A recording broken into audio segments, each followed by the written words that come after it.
ଜେଜେମାର ପୁରୁଣା କାଠ ବାକ୍ସରେ ତୁମ ପଟେ ପାଉଁଜି ଓ କିଛି ପ୍ରେମ ଚିଠି। ଜେଜେମାର ପୁରୁଣା କାଠ ବାକ୍ସରେ ତୁମର ପଟେ ପାଉଁଜି ଓ କିଛି ପ୍ରେମ ଚିଠି।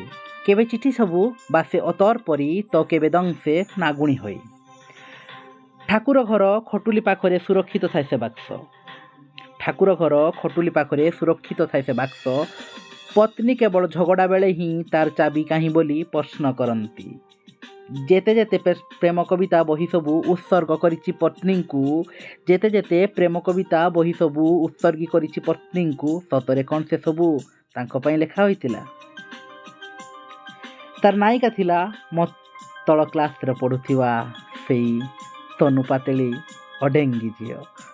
ତାର ନାୟିକା ଥିଲା ମୋର ତଳ କ୍ଲାସରେ ପଢ଼ୁଥିବା ସେଇ ତନୁ ପାତେଳି ଅଡେଙ୍ଗି ଝିଅ, ଯେ ପ୍ରତି ସପ୍ତାହରେ ଚିଠିଟିଏ ଦେଉଥାଏ ମୋତେ ଲାଇବ୍ରେରୀ ବହି ଭିତରେ।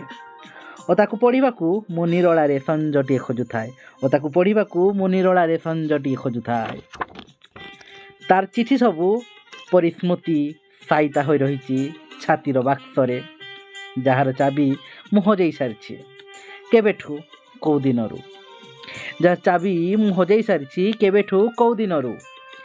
ଜେଜେମାର ବାକ୍ସ ନ ଖୋଲି ମୁଁ ପଢ଼ି ସାରିଛି ସେଇ ନୀଳ ଓ ନାଲି ସାହିର ଅକ୍ଷର ସବୁ।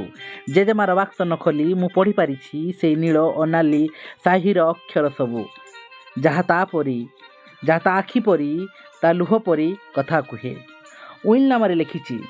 ଉଇଲନାମାରେ ଲେଖିଛି ମୋର ସବୁ ଧନ ସମ୍ପତ୍ତି ଭାଗବାଣ୍ଟି ନେଇଯିବେ ପୁଅ ଝିଅ, ଓ ସେଇ ବାକ୍ସଟି ମୋର ସହ କେବଳ ମଶାଣକୁ ଯିବ।